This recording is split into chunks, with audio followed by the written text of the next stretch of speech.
보겠습니다. 창세기 25장 21절 말씀입니다.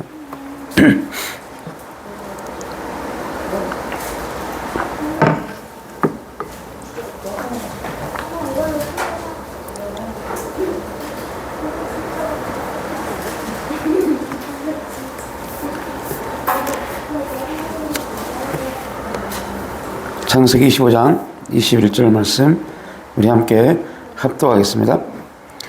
이삭이 그의 아내가 임신하지 못함으로 그를 위하여 여호와께 간구하매 여호와께서 그의 간구를 들으셨으므로 그의 아내 리브가가 임신하였더니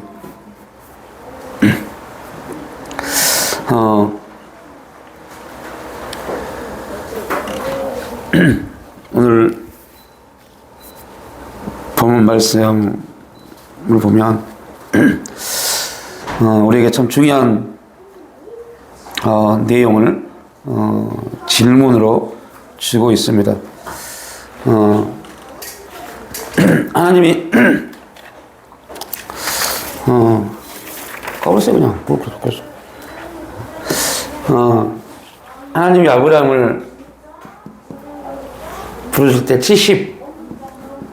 75세의 아브라함을 부르십니다. 그리고 아브라함이 75세에 부르심을 받고 가나안 땅에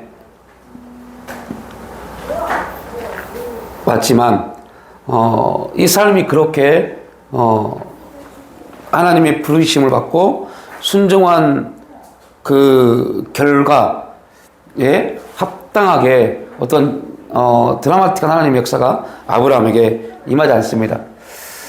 그리고 이게 창세기 12장부터 14장입니다. 그리고 창세기 15장에 하나님께서 아브라함에게 언약을 창세기 12장에 언약하셨던 그 언약을 다시 언약을 갱신을 하십니다. 그러면서 하나님이 말씀하십니다. 반드시 너는 알라. 이게 창세기 15장 13절 말씀입니다. 반드시 너는 알라. 내가 이 언약을 이루겠다라고 말씀하십니다. 이때가 75세였던 아브라함이 10년이 지나서 이제 86세가 되는 때입니다. 10년이 지났습니다.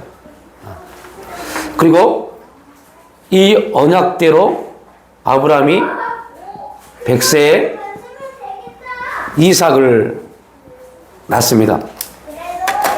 네. 이제 이삭을 낳고 이삭이 리브가와 결혼을 합니다. 이게 이제 우리가 오늘 봤던 본문입니다. 리브가와 결혼하는데 결혼하고 나서 이삭과 리브가 사이에 뭐가 없어요? 자녀가 없습니다. 자녀가 없습니다. 그때 오늘 본문에 봅니까? 뭐라고 했어요? 이삭이 그의 아내가 임신하지 못함으로 그를 위하여 여호와께 간구하매 이삭이 기도했습니다. 이삭이 리브가가 임신하도록 이삭이 기도를 해서 놀라운 것은 야곱이 출생을 합니다. 이때 이삭의 나이가 60세입니다. 60세입니다. 그리고 야곱이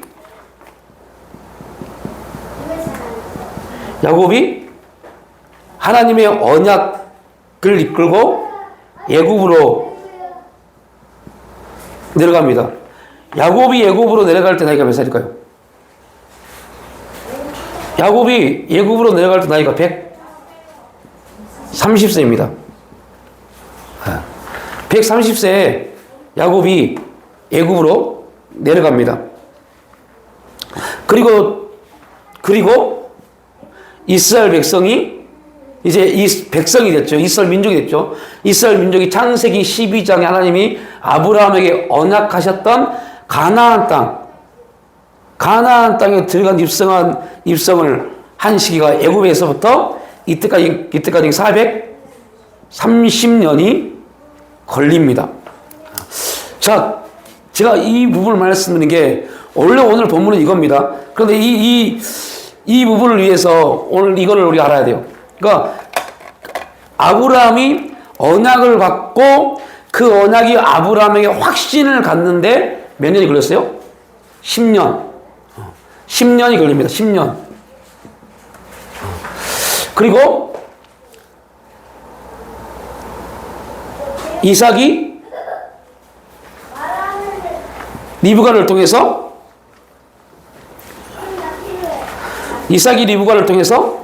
이제 야곱을 낳습니다. 이삭이 리브가를 통해서 야곱을 낳는 게 60세입니다. 60년이 지납니다. 60년이 지납니다. 그리고 야곱이 애굽에 내려가는 시간이 130년입니다.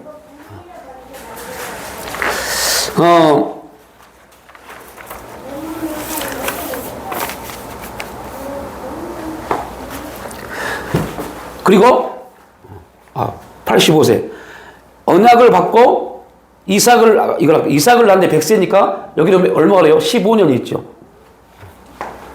130년. 그리고 130세 애굽에 내려가서 그때부터 가나안 땅에 입성할 때까지 벌써 430년이 지납니다. 그러면 75세에 하나님이 아브라함에게 하셨던 언약이 몇 년이 지나 성취돼요? 이걸 그 계산해 보면 635년이 걸립니다. 635년이 걸립니다.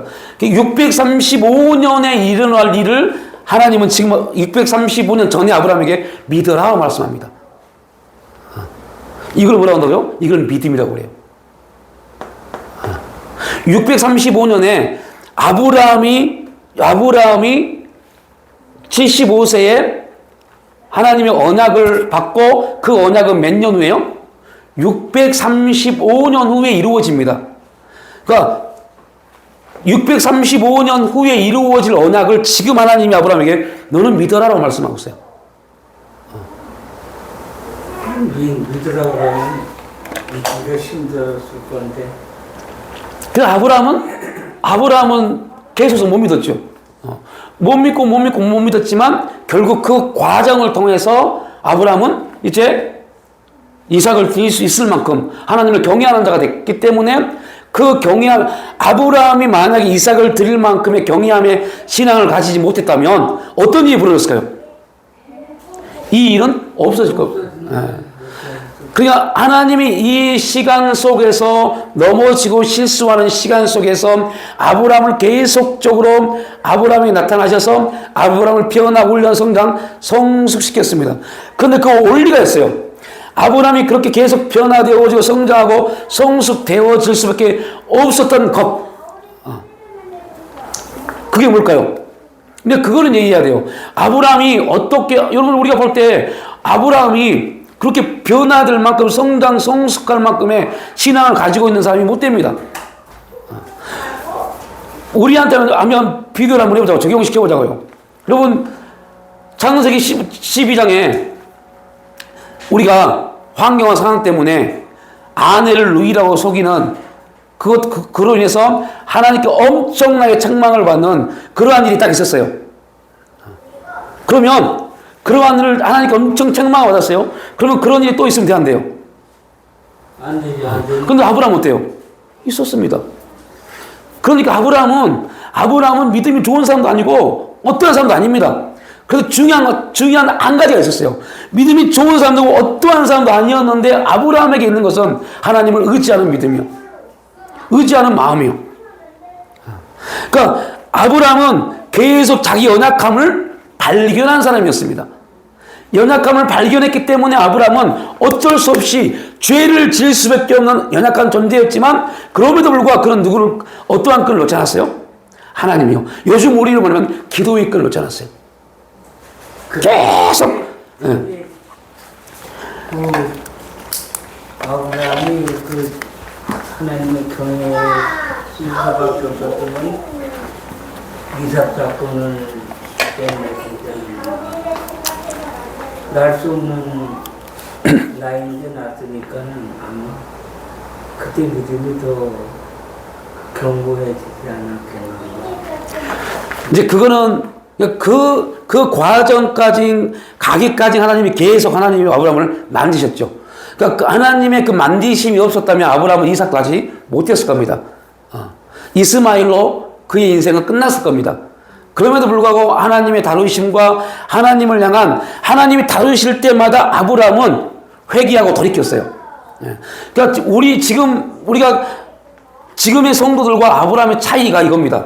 아브라함을 본받아야 될 부분은 하나님이 다루실 때마다 아브라함은 돌이켰다는 거. 그러니까 지금의 성도들은 하나님이 다루심을 줘도 돌이키지 않는다는 거. 이게 엄청 차이가 있어요. 그러니까 아브라함 우리의 믿음은 아브라함의 믿음과 동일해져야 돼요. 그래야 우리 믿음이 하나님께 인정받습니다. 그런데 그럼에도 불구하고 우리도 아브라함처럼 계속해서 이렇게 다루심을 받고 그 다루심을 통해서 변화되어지고 그 변화되어지는 사람을 통해서 성장 성수의 길로 나가야 됨에도 불구하고 변화를 받지는 않습니다. 이유는 하나님이 다루실 때 그 다루심을 하나님의 은혜로 보지 않고 그냥 보편적 삶의 내용으로 봐버려요. 누구나 다 그러는데 라고 생각합니다. 그래서 안타깝죠. 기회가 많은데 스스로 기회를 다 떨쳐내버려요. 참 안타까워요. 자, 다시 와서 중요한 건 이 부분이 아닙니다. 그럼에도 불구하고 믿음이 결국은 635년을 바라보게 한 겁니다. 그래서 이 사건을 알고 있는 히브리서 기자는 믿음으로라고 말합니다. 믿음은 바라는 것들의 실상인데, 여러분 이때 635년, 우리는 그냥 시간을 635년을 말하니까 600년만 지나면 한 4대 5대만 지나면 되겠구나 이렇게 생각할 수 있지만 여러분 까마득합니다. 635년이라는 시간은 까마득합니다. 그런데 까마득한 그 시간 후에 있을 일을 오늘 우리는 믿어야 돼요. 그래서 우리가 배웠죠. 현재가 뭔지. 이걸 이해해야 돼, 이거. 이걸 이해하지 못하면, 이 생각은 그냥 추상적인 겁니다. 믿음은 바라는 것들이다 라고 할 때, 그 바라는 것을요, 지금 내 육신이 원하고 바라는 것으로 착각을 해버려요. 그런 문제에 빠지면, 어떠한 신앙이 되냐, 그거를 뭐라고 그래요? 기복 신앙이라고 말합니다. 되게 문제입니다. 그래서 우리가 욥기서를 보면 잠깐 나눴죠. 사탄도 뭘 인정하잖아요? 기복신앙이요. 사탄도 기복신앙을 인정하지 않습니다. 그러니까 사탄도 하나님이 복을 줬기 때문에 욥이 하나님을 떠나지 않고 하나님을 믿는 겁니다라고 말합니다. 그러니까 하나님이 아니야, 욥은 복을 줬기 때문에 나를 믿는 게 아니야, 그 복 다 가져가 봐 라고 말합니다. 그래서 사탄이 알고 있는 것은 복을 주니까 하나님을 믿으니까 복이 없으면 복을 다 가져가면 욥은 하나님을 저주할 거야 라고 생각했어요. 그래서 사탄이 생각하는 복, 이게 이제 영적으로 우리가 잘 알아야 돼요. 사탄이 생각하는 복은 뭐예요? 사탄이 누굽니까? 이게 영적인 진리 말씀이 되게 정말 달콤합니다. 이걸 깨달으면요. 사탄이 누굽니까? 거짓이요, 거짓. 사탄은 누구예요? 마귀잖아요. 거짓입니다. 그러니까 사탄은 알고 있어요. 우리가 말하는 물질은 뭐라는 걸요? 거짓이라는 걸요. 물질은 다 거짓입니다. 그러니까 이 거짓을 사탄은 알고 있기 때문에 욥이 가지고 있는 모든 물질은 거짓입니다. 이 상관관계를 진짜 일을 잘해야 돼요. 그래야만이 하나님이 우리에게 뭔가를 주셨을 때 거기에 매이지 않습니다. 그래야만이 내 것이라고 말하지 않고 내 것을 하나님 거로 인정할 수 있는 사람이 됩니다. 그래야 하나님 우리에게 축복 주신다니까요.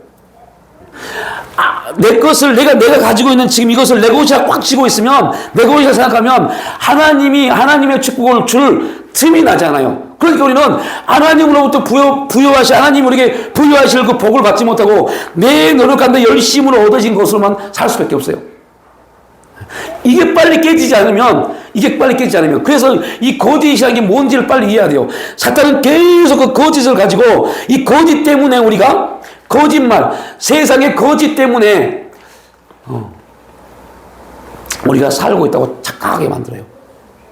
너 물질 없으면 살 수 있을 것 같아? 못 살아 라고 말합니다. 그런데 예수님은 우리가 말합니다. 사람이 물질, 떡으로만 살 것이 아니오라고 말합니다. 중요한 것은 그럼에도 불구하고 사탄은 지금도 우리가 말합니다. 너 거짓, 이 세상의 가장 기본적인 거 물질 없으면 너 살 수 있을 것 같아? 그러니까 사탄이 감히 하나님께 그런 거짓을 말하는 겁니다. 하나님이 욥에게 물질을 줬기 때문에, 그런데 그 물질이 없어지면 욥은 분명 하나님을 저주할 겁니다 말합니다. 왜 이제 이 부분을 잘 들으셔야 돼요. 왜 그러냐면 사탄은 그 물질이 욥에게 주어진 물질이 무엇인지 알고 있어요? 거짓이요. 거짓이요. 이걸 제가 잘 표현할 수 있는 언변의 능력이 있으면 참 좋을 텐데 이렇게밖에 표현하지 못해서 죄송합니다. 거짓입니다. 그러니까 사탄은 알아요. 욥이 가지고 있는 물질의 모든 것은 거짓입니다. 왜요? 이 세상으로부터 주어진 것이기 때문에 사탄은 이 세상으로부터 주어진 모든 것이 다 거짓이라고 알고 있어요. 이 세상의 모든 것은 다 거짓이니까요. 그런데 중요한 것은 욥 또한 그 거짓을 통해서 잘 먹고 잘 살고 있기 때문에 욥의 신앙 또한 거짓이라고 사탄은 알고 있는 겁니다. 여기까지 이해가 되시죠? 이거 되셔야 돼요. 그래야만 우리가 하나님으로부터 하나님이 우리에게 뭔가를 요구하실 때 하나님의 축복을 담기 위해서 하나님의 요구를 통한 내 육신의 그걸 버릴 수 있어요. 이게 안 버려지면 하나님이 우리에게 줄 틈이 안 나요. 문이 안 열려요. 그래서 하나님이 사탄에게 말합니다.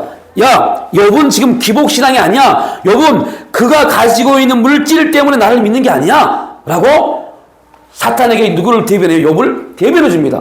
하나님이 우리를 그렇게 사탄에게 대변해 줄 수 있을 만큼의 신앙이 돼야 돼요. 그런데 지금 우리의 삶을 돌이켜보면 어떠한지를 우리는 우리 스스로 답을 얻을 수 있잖아요. 자, 그러니까 사탄 또한 기복신앙을 우습게 합니다. 기복신앙을.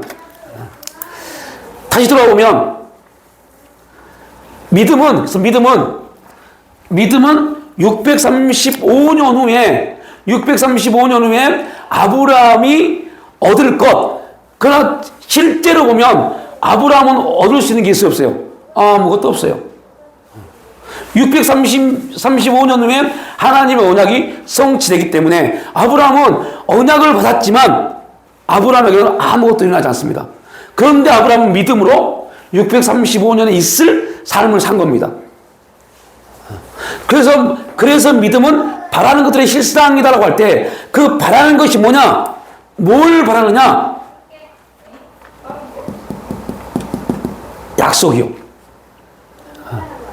약속을 바라는 겁니다. 하나님이 우리에게 하신 약속을 바라보고 달려가는 것이 믿음입니다. 이 부분은 다음에 설명을 더 하겠습니다. 되게 중요한 부분인데, 자, 다시 이제 본문으로 들어오면 이걸 한번 기억해 보십시오. 하나님은 창세기 12장에 아브라함에게 약속하셨고 635년 후에 성취하실 하셨습니다.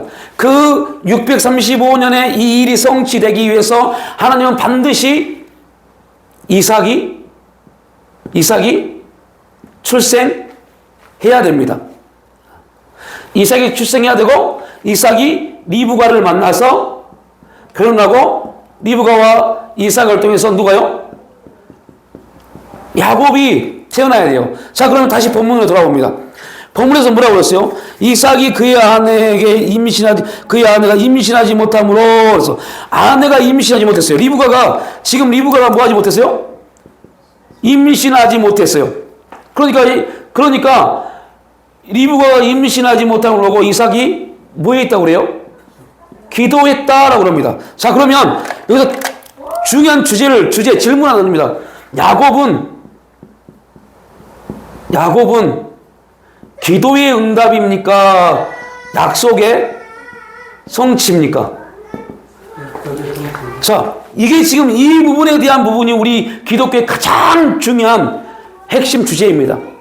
야곱은 오늘 본문에 그랬죠. 자, 이삭이 그의 아내가 임신하지 못하면 그를 위하여 여호와께 간구하매 이삭이 기도했습니다. 기도했더니 여호와께서 그의 간구를 들으셨으므로 그의 아내가 리브가가 임신을 했습니다. 야곱을 출산했습니다. 그러면 야곱은 기도를 통해서 기도의 응답입니까?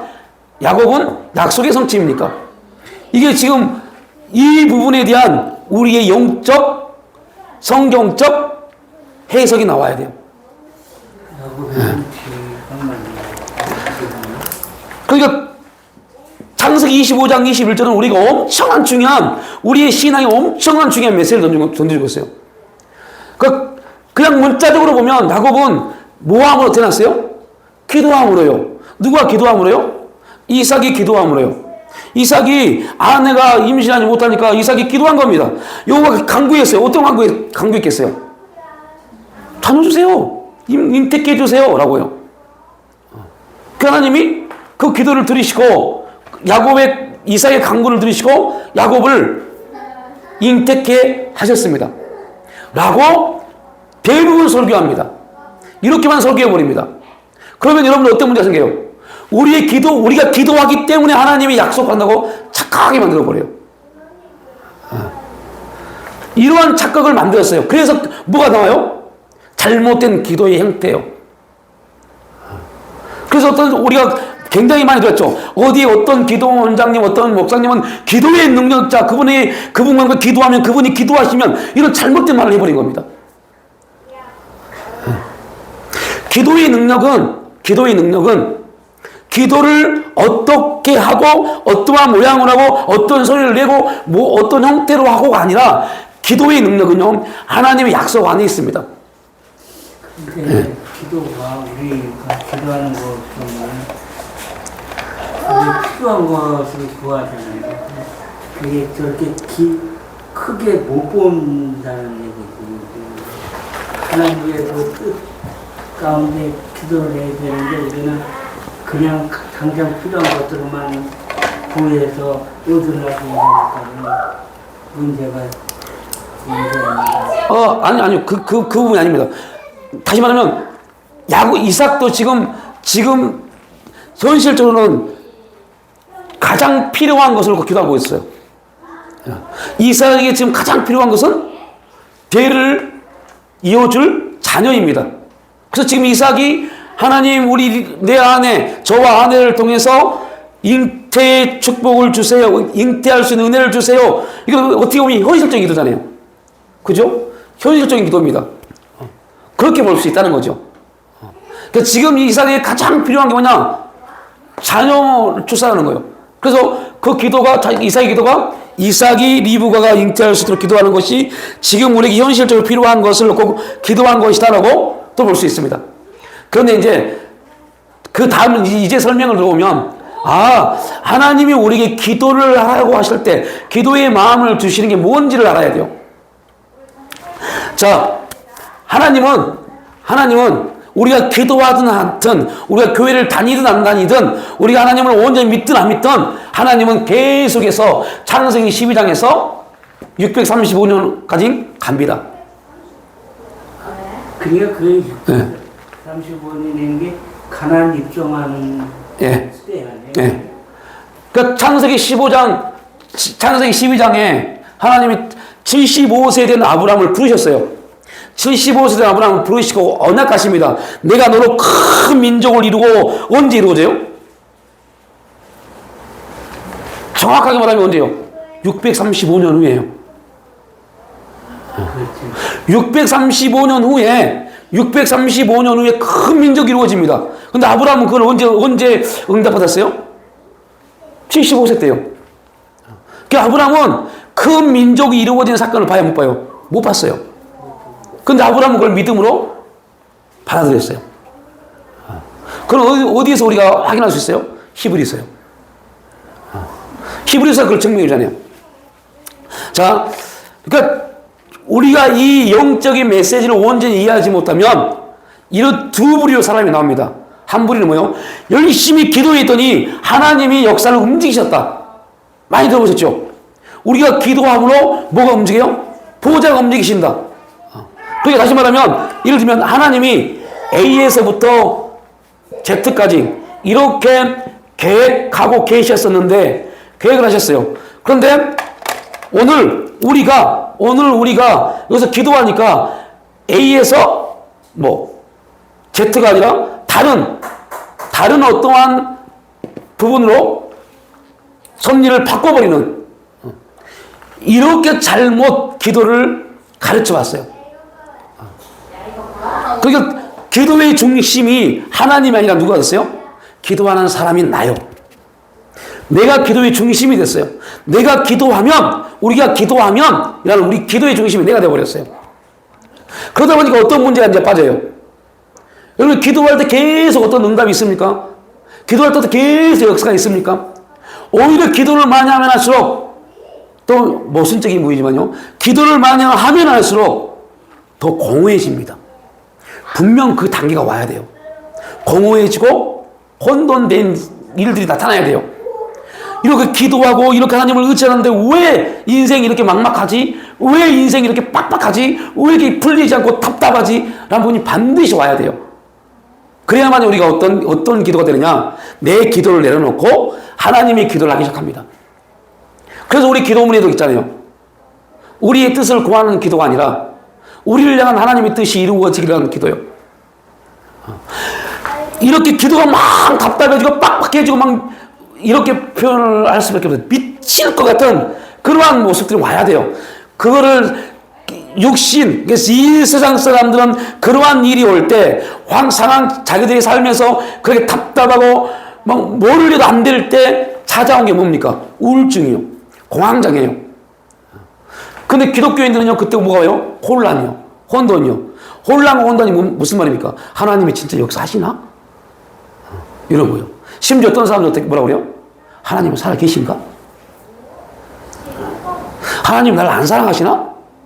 이러한 내용들이 계속 밀려오는 겁니다. 그러니까 그러한 일들이 있다는 것은 우리는 지금 늦지만 더디된 것 같지만 잘 가고 있는 겁니다. 그러한 일들이 안 온 게 문제예요. 그러한 문제가 안 왔단 말은 무슨 말이냐? 아예 기도도 하지 않았다는 겁니다. 하나님을 향해서 입술을 열지 않아서 그러한 공허함도 오지 않는 겁니다. 반드시 와요. 기도할 때. 그런데 왜 온다고요? 중심이 누구이기 때문에요? 나이기 때문에요. 그래서 나라는 중심의 기도를 하나님 빼시는 과정이 공허함이고 혼돈함이고 허무함입니다. 되게 허무해요. 기도해 보십시오. 많은 허무합니다. 해도 안 되고 답답합니다. 사람들이 계속 물어봅니다. 목사님 어떻게 100번 물으셨어요? 되게 많이 물어봐요. 그 메시지 받고 엄청 많은 분들이 무엇을 어떠한 것을 물어야 됩니까? 계속 물어봐요. 그 진짜 어떤 분은 진짜 몇 다시 몇이 있네요? 라고 말씀하는 분들 계세요. 아니 그 명성적인 얘기인데 몇 다시 몇이 있네요? 아니요, 그 말고요. 지하철에 진짜 번호가 있네요.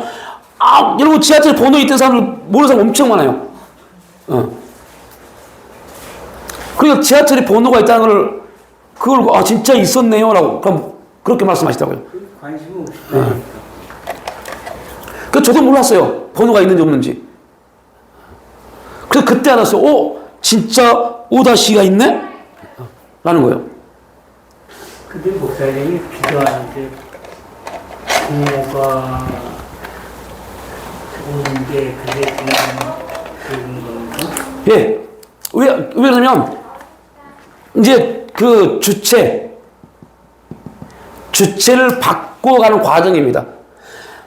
우리가 주체가 됐던 기도를 하나님이 우리 기도를 주체가 되는 그걸 바꿔가는 과정에 공허함이 하고 허무함이 하고 기도에 대한 의심도 들어요. 이렇게 기도하면 그게 맞나? 이게 지금 내가 잘하고 있나? 막 온갖 그러니까 내가 뭔가를 하고 있는 모든 거에 대한 의심을 갖게 합니다. 그래서 그때 어떠한 사람들은 안 해버립니다. 해도 안 되네. 더 혼란스럽네. 더 허무하네. 더 공허하네. 기도를 그렇게 하니까 더 힘드네. 라고 하시는 분들 굉장히 많아요. 제가 영성훈련 멘토하면서 상담하면서 그러한 상담 정말 많이 받았어요. 이거는 목회자를 떠나서 거의 대부분의 성도들이 그런 고민 가운데 옵니다. 근데 기도가 이 기도에도 그런 거는 못 느끼고 살았는데 공허하거나 기도하는 게 무슨 글쎄 근데 그런 거 해주잖아요. 내가 기도하는 게 지금 맞는 건가 하면서 그런 의심이 근데 그게 크게 오지를 않아서 그래. 이제 다 달라요. 다가오는 게. 그러니까 우리가 하고 있는 모든 거에 대한 물음표가 와요. 이게 맞나? 이렇게 하는 게 맞나? 이게 뭐지? 왜 안 되지? 그러면서 자꾸 우리는 하나님과 내가 아니라 다른 사람을 봐요. 저 사람들은 저렇게 잘 되는 것 같은데 왜 난 이렇지? 이제 점점. 그러니까 이제 이러한 일들이 벌어진다는 것은 이러한 것들이 고민과 갈등이 온다는 것은 지금 내가 나를 주인 삼은 나를 하나님이 빼가는 과정입니다. 내가 나를 주인 삼았던 내가 하나님이 나를 점점 주인 삼아가다 보니 얼마나 다르겠어요. 유한한 존재가 유한한 것을 바라보고 기도하는 사람이었던 사람이 유한한 존재가 무한한 것을 바라보고 기도하니 얼마나 황당하겠어요. 유한한 존재가 보여진 것만 놓고 기도했던 사람이 이제 보이지 않는 어떠한 것들에 대한 그것이 뚜렷하게 뭔지 모르지만 보이지 않는 어떤 것들을 향해서 기도한다는 게 얼마나 이상하게 보이겠어요.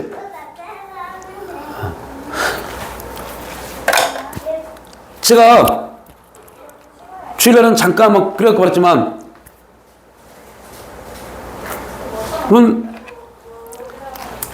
요 몇 년 동안 교회 사역하면서 정말 미칠 정도로 힘든 일들이 지금도 마찬가지지만 많았어요. 그때마다 너무너무 좋은 조건으로 청빙이 와요. 너무 혼란스러웠어요. 어떻게 해야 되지? 가면 이 모든 문제는 해결되는데 우리 개인적인 우리 가정사입니다. 해결되는데 그냥 갈까? 너무 힘드니까. 그런데 그때마다 하나님이 한 가지 주신 메시지가 뭐냐면 2015년 여러분들은 혹시 기억하는지 모르겠어요. 2015년 8월달 정말 힘들고 어려울 때 뜨거울 때였어요.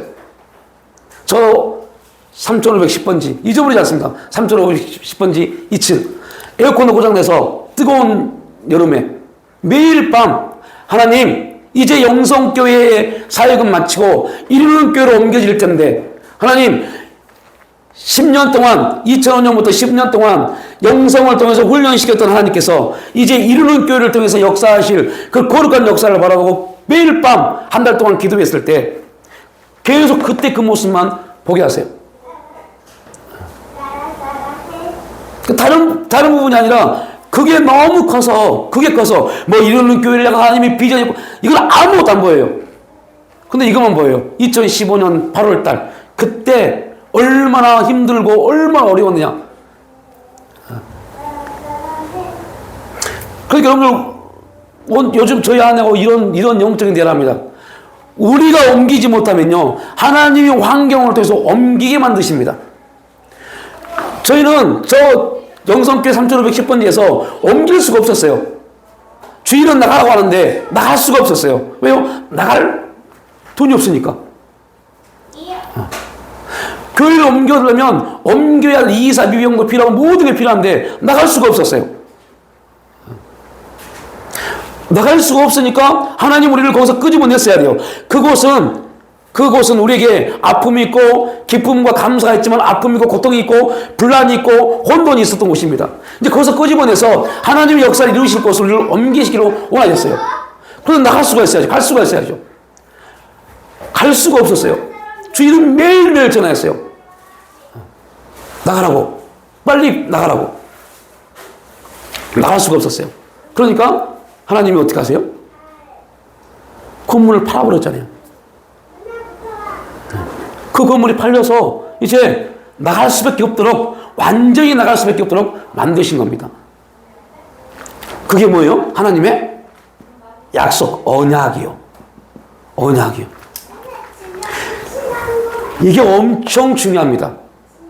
그래서 우리는 하나님의 언약, 그때 저도 하나님의 언약이 있는 줄 몰랐어요. 환경과 상황이 지금 뭐하니까요? 나가야 되고, 하나님이 이제 교회를 영성교회에서 이루는 교회로 바꾸려고 말씀을 하셨기 때문에 이것만 놓고 기도했어요. 이것만 놓고. 그런데 중요한 것은 하나님의 계획은 뭐였어요? 우리를 거기서 끄집어내신 거였어요. 그런데 그 하나님이 그것을 우리를 끄집어내셔야 되는데, 놀라운 것은요, 우리가 기도하지 않아도 우리 거기서 할 수밖에 없어요? 나올 수밖에 없어요. 나올 수밖에 없어요. 잘 들으십시오. 이거 오해하면 큰일 납니다. 기도하지 않아도 나올 수밖에 없어요. 옮길 수밖에 없어요. 왜요? 건물이 팔려서 이제 부셔지니까요. 그런데 하나님은 왜 기도시켰을까요? 하나님이 기도를 시킨 이유가 뭘까요? 이게 놀라운 겁니다. 그래서 우리가 기도에 올리는 거기서 알아야 돼요. 왜 기도시켰어요? 너의 힘이 아니라 내 힘을 통해서 일하심을 보여주기 위한 목적입니다. 우리의 기도의 목적이 뭡니까? 나는 못하니, 나는 할 수 없으니 하나님의 능력으로 역사해 주시옵소서. 이게 우리 기도의 기본이잖아요. 이게 우리 기도입니다. 그러니까 하나님이 예를 들면 2015년에 하나님이 이루는 교회라는 말씀을 주시고, 이루는 교회를 통해서 35년 너무 길죠. 우리한테 20년 후에 내가 너희 이루는 교회를 통해서 이러한 역사 이러면 우리는 기도하지 않았을 겁니다. 왜요? 너무 멀잖아요. 20년? 야, 당장 1년 후에 우리가 어떨지 모르는데, 이렇게 말할 겁니다. 그러니까 하나님이 우리에게 기도할 수밖에 없는 뭘 줬어요? 환경과 상황을 만드셨어요. 그래서 8월달 한 달 동안 죽을 힘을 다해서 기도하라고 만드신 겁니다. 막 기도하게 만들기만. 그때 기도할 때는 딱 그거였어요. 영성교회에서 뭐로 바뀐다? 이루는 교회로 바뀐다. 이것뿐이었어요. 그런데 하나님은 그렇게 우리를 기도시키고, 하나님은 우리가 어떻게 역사하셨어요? 그분이 우리에게 섭리하신 일대로 우리를 인도해 가신 겁니다. 그리고 그 인도함이 어디요? 이 자리로 인도해 주신 겁니다. 여러분들은 그냥 어떨지 모르겠어요. 교회가 여기서 교회를 2015년, 2016년 1월 1일부터 여기서 교회를 예배를 드려서, 여기서 예배 드리네 하고 예배를 지금 10년 동안 드린지 모르겠어요. 그렇다면 빨리 회개하셔야 돼요. 왜요? 하나님이 우리를 이곳에 부르신 목적을 잃어버렸기 때문에요. 회개하셔야 돼요. 이건 저도 회개했기 때문에 말씀한 겁니다. 저도 단지 이루는 교회를 이렇게 세웠고, 이제 이루는 교회를 하나님이 이곳으로 인도해서 여기서 2016년 1월 1일부터 예배를 드렸구나, 그리고 10년이 됐구나, 이렇게 알았어요. 와, 하나님이 그렇게 역사해 가셨구나. 근데 그게 아니었어요. 우리가 기도했기 때문에 아니라 하나님의 언약, 섭리가 우리를 그렇게 인도해 오신 거였어요. 하나님의 섭리가. 그래서 하나님의 섭리가 우리를 통해서 온전히 이루어지게 하기 위해서 우리가 우리의 힘이 아니라 하나님의 역사를 통해 하나님의 은혜 안에서 이루어진다는 걸 인정하게 하기 위해서 우리를 뭐 시켰어요? 기도하게 시킨 겁니다. 이제 어느 정도 이해가 되시죠? 이삭이 리브가를 위해서 기도합니다. 그런데 다시 돌아갑니다. 자, 창세기 25장 21절 말씀 다시 보면 이렇게 봅니다. 이삭이 그의 아내가 임신하지 못함으로 그를 위하여 여호와께 간구하며 여호와께서 그의 간구를 들으셨으므로 그의 아내 리브가가 임신하였더니, 여러분, 기도의 표면적인 부분은 기도의 응답입니다. 근데 기도의 응답인데 이 기도가 응답이, 다시 말하면 이삭이 기도하지 않아도 리브가는, 이렇게 표현하면 좀 그렇지만 어쩔 수 없이 임신해야 돼요. 왜 그럴까요? 리브가가 임신해야지 이 일이 이루어지잖아요. 그죠? 기도하지 않아도 리브가는 임신할 수밖에 없어요. 그런데 하나님이 이삭이 60세가 됐을 때 리브가와 임신에 대한 문제의식을 갖게 하십니다. 그 말은 다른 말로 표현하면 당시 모든 환경과 상황이 60세는 결혼한 남녀가 시간이 60이 넘어가는데 자녀가 없다는 것은 그 당시 모든 환경과 상황에서는 잘못된 것이었어요. 뭔가 문제가 있는 거였어요. 그러니까 환경과 상황을, 그 당시 환경과 상황을 딱 보니 이삭은 뭐 할 수밖에 없어요? 이게 이제 이해되시죠? 이해가 안 되시나요? 그러니까 당시 이삭이 살고 있는 지역은 60세가 넘으면, 60세가 넘었음에도 불구하고 자녀를 못 낳으면 그 집안에 뭐가 문제가 있는 집안이라니까요. 근데 60세가 되는데 뭘 못해요? 임신이 안 돼요. 그러니까 환경과 상황적으로 보면 어쩔 수 없이 이삭이 뭐 하도록 만들어요? 기도하도록 만듭니다. 그리고 하나님의 섭리는 그때 누구를 작정하셨어요? 야곱을 작정하셨어요. 그러니까 다시 이 말은 이제 무엇을 말합니까? 야곱은 기도의 응답이면서 하나님의 약속이라는 겁니다.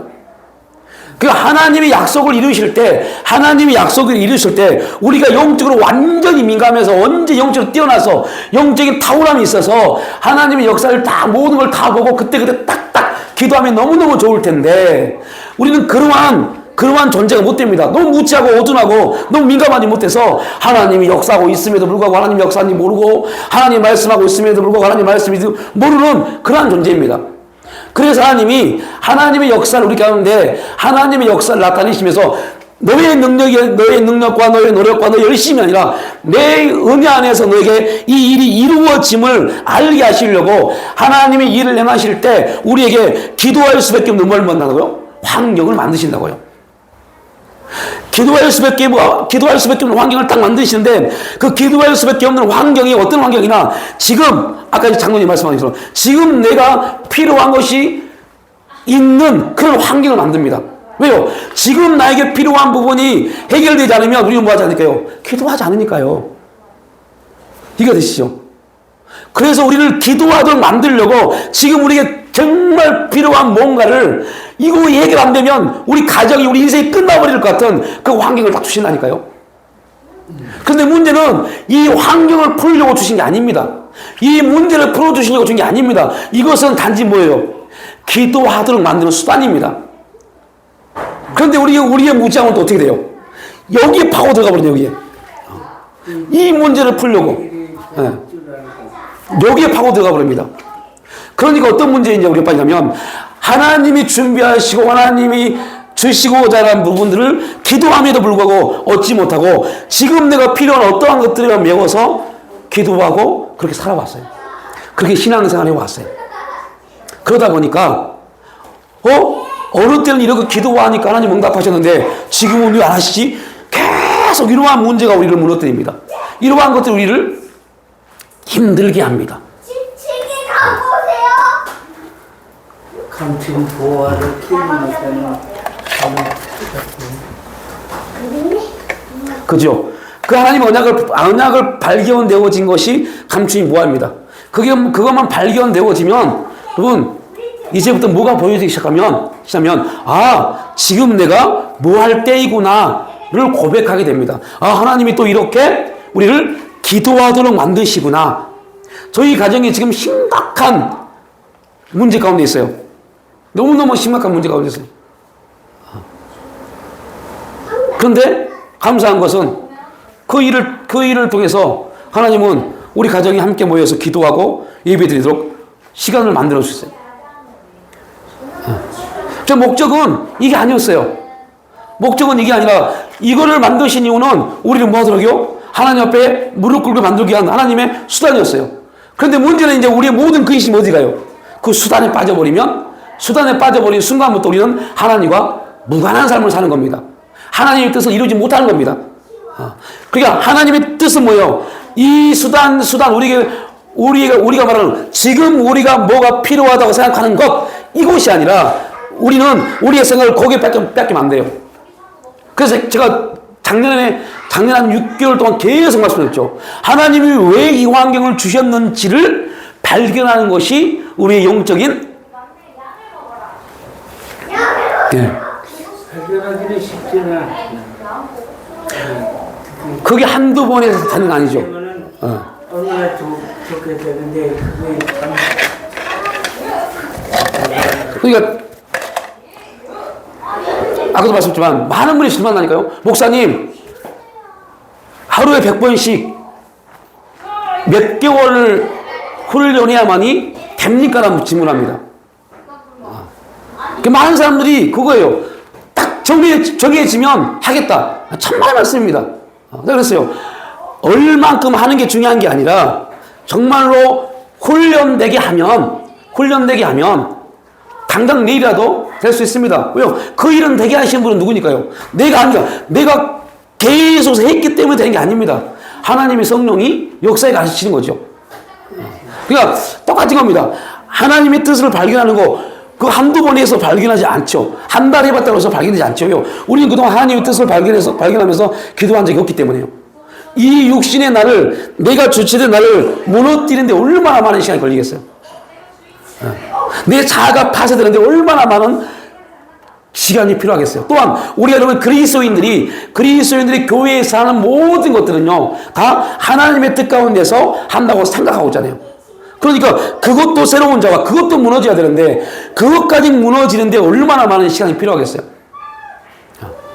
그래서 속성으로 되기 위해서 하는 방법이 딱 정해놓고 하루에 100번 묻고 하루에 100번 감사하고 하루에 3시간 기도하고 이 부분은 그냥 우리가 하나의 훈련 방법, 속성적 훈련 방법을 하나 해보는 겁니다.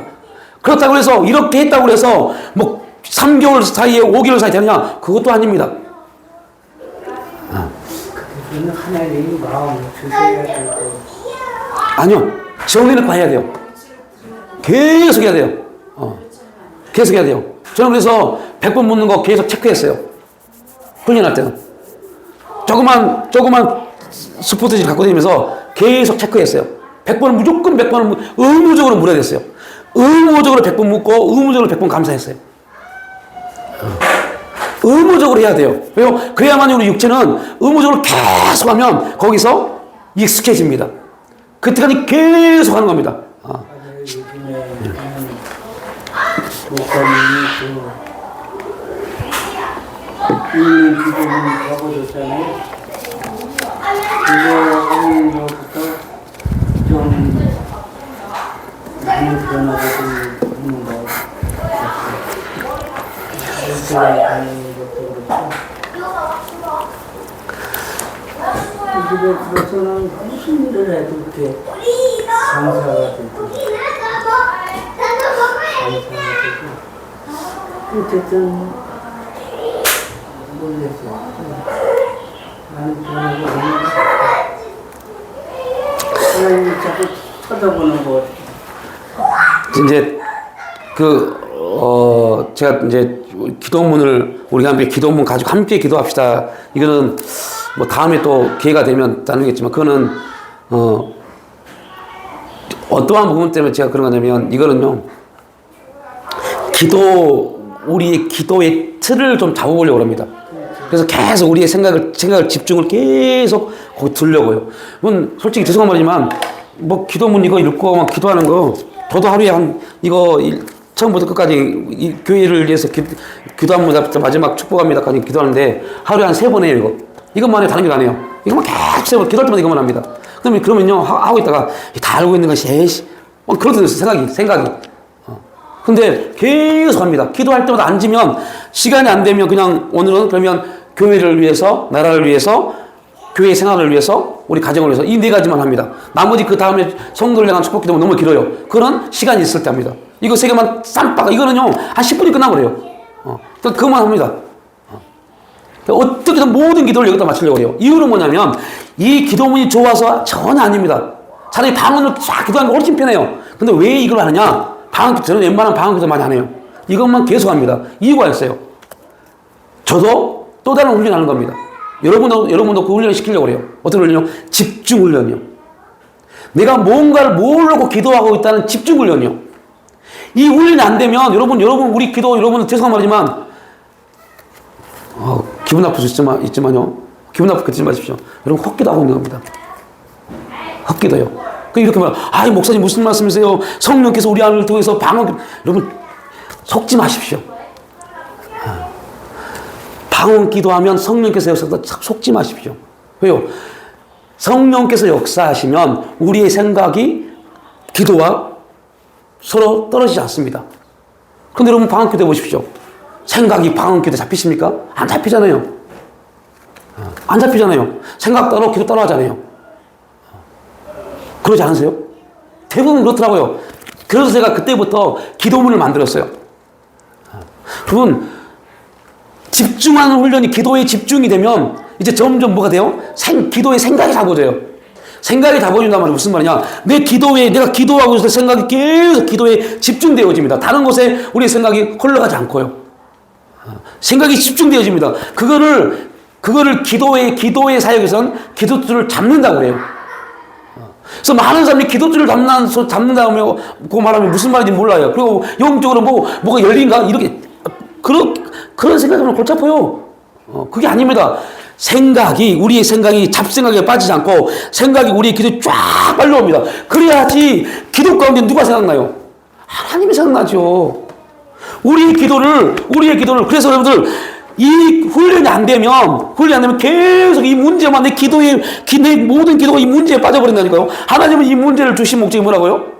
기도하도록 하나님을 바라보고 기도하도록 주신 건데 하나님을 안 바라보고 이 문제만 바라버려요. 하나님 이 문제 해결해주세요. 이 문제 해결해주세요. 이 문제 해결해주세요. 이거만 봐요. 하나님은 그거는 그 문제와 비교할 수 없을 만큼 큰 기도하도록 문제는 기도와 비교할 수 없습니다. 이해하시죠? 우리의 기도는 우리가 주어진 문제와 비교할 수 없을 만큼 큰 게 기도입니다요. 문제는 이 세상에 속한 거고 우리의 기도는 어디에 속한 거예요? 하나님께 속한 거잖아요. 다르다니까요. 완전히 달라요. 완전히 다른데 어느 순간부터 우리의 기도가 어디에 속해버려요? 문제에 속해서 문제 안에 우리 기도가 빠져버리잖아요. 그러니까 문제 안에서 우리 기도가 빠져버리니 거기서 하나님을 어떻게 보겠어요? 안 보이죠. 문제만 보이고 결국 기도하고 나서 이 문제가 해결한 것 때문에 낙심하고 절망해버리잖아요. 그거를 빼는 훈련이 공허함이고 혼돈입니다. 해도 안 되네 라는 겁니다. 이게 해야 돼요. 그래서 계속 우리의 생각을 문제에서 끄집어내서 어디로요? 하나님께 계속 옮기는 훈련. 그 훈련이 안 되니까 그러면 기본적으로 뭐 하자? 읽는 기도를 합시다. 읽는 기도를 통해서 내가 지금 무슨 기도를 하고 있고 내가 어떤 기도를 문을 읽고 있고 어떤 기도를 묻고 있는지를 계속 생각을 가지고 기도하되 생각은 계속 이 기도문에 접촉시킨 겁니다. 그리고 이 훈련이 어느 정도 되면 이제부터 내 기도에 내 생각이 쫙 따라갑니다. 기도에 내 생각이 따라갑니다. 기도가 우리의 생각이 세상에 잡다한 곳에 어떤 문제, 어떤 환경에 빠지지 않고 내 생각이 기도에 쫙 빨리 들어갑니다. 이게 왜 좋은지 아세요? 여러분 혹시 좀 민감하신 분들은 제가 하는 말을 들 이해할 겁니다. 우리의 생각이 하나님을 품게 하시고 우리의 감정이 성령의 감동을 받게 하시고 이 기도문이요. 여러분 우리의 생각이 주님을 하나님께 쫙 맞춰가잖아요. 그러면 우리 감정이 요동하지 않아요. 감정이 요동하지 않는단 말은 무슨 말이에요? 이 말은 기분, 감정이 분노를 일으키기 아닙니다. 이 말을 하는 게 아니라 감정이 요동하지 않는다는 것은 성령의 감동 안에 들어가는 겁니다. 그래야만이 그렇게 바라고 원하는 음성을 들을 수 있어요. 음성을. 예. 그런데 여러분들 생각이 환경에 빠져보십시오. 생각이 문제에 빠져보십시오. 분이 나요. 분이. 왜요? 기도하다가 해씨 하는 게씨가 그럼 많이 써봤죠. 기도하다가 해씨가 되더라고요. 안 되니까. 도저히 환경을 바라보고 사건을 바라봐도 주위를 돌려봐도 이 문제가 해결될 기미가 안 보이니까요.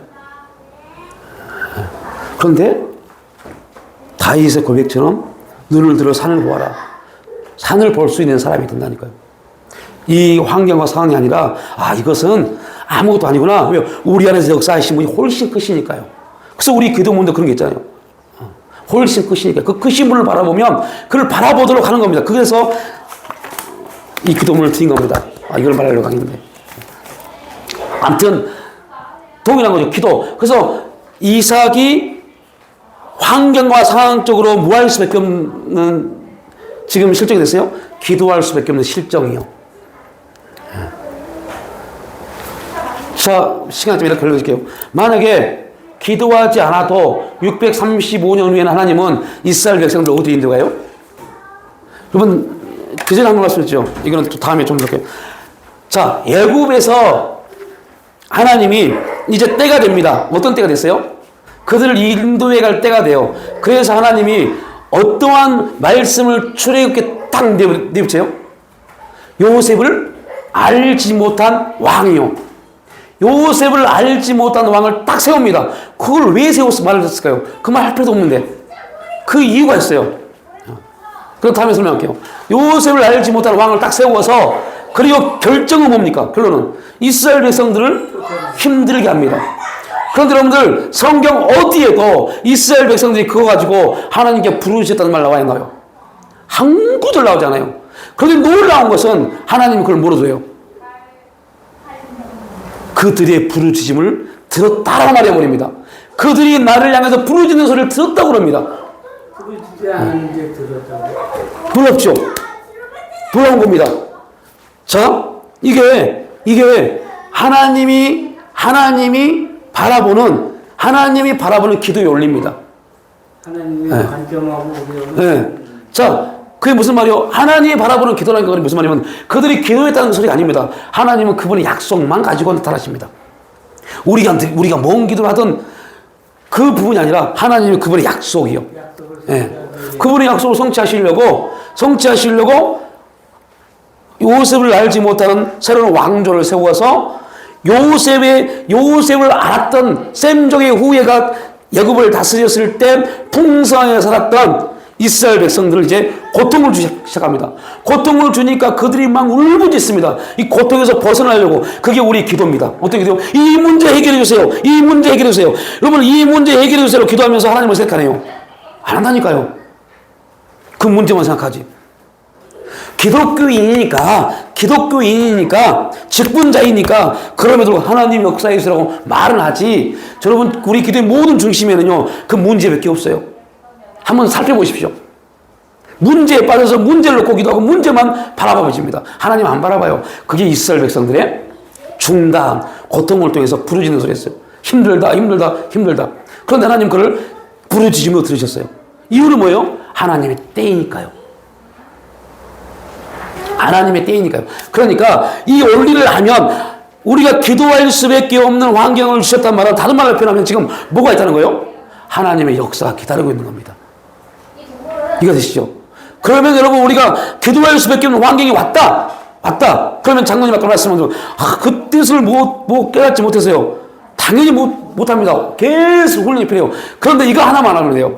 기도할 수밖에 없는 환경, 내 남편이, 내 아내가, 내 자녀들이 문제가 있다. 우리 가정적으로 문제가 있다. 교회적으로 문제가 있다. 그러면 기도해야죠.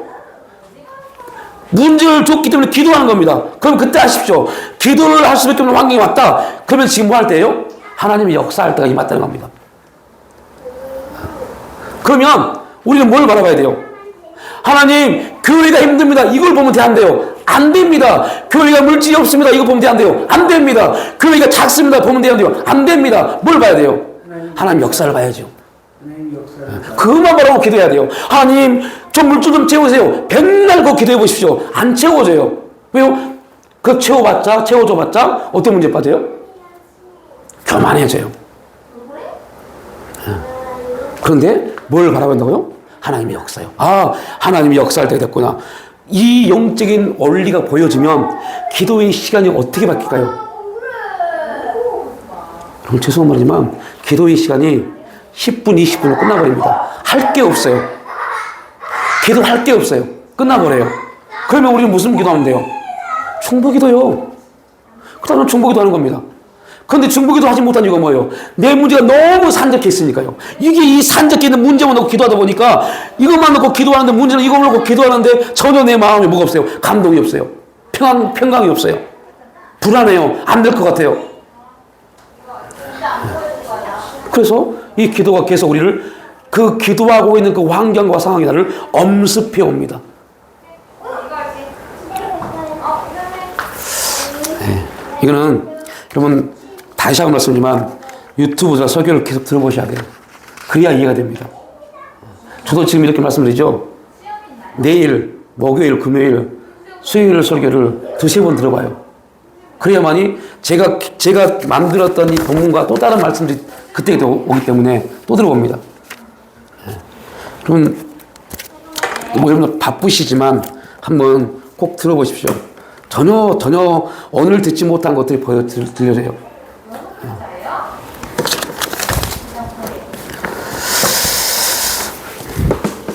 하나님 아버지, 오늘 창세기 25장 21절 말씀을 중심으로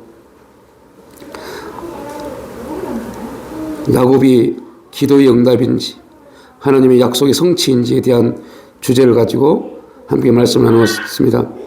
기도할 수밖에 없는 환경을 만드시고 우리를 기도의 자리로 옮기신 후에 하나님의 약속을 성취하는 놀라운 하나님의 섭리를 발견할 수 있는 우리의 믿음의 눈을 열어주셔서 온전히 하나님됨을 선포하며 하나님을 고백할 수 있는 아버지, 그러한 우리의 신앙이 회복될 수 있도록 성령님 역사하여 주시옵소서. 감사드리올 때 예수님의 이름으로 기도드립니다.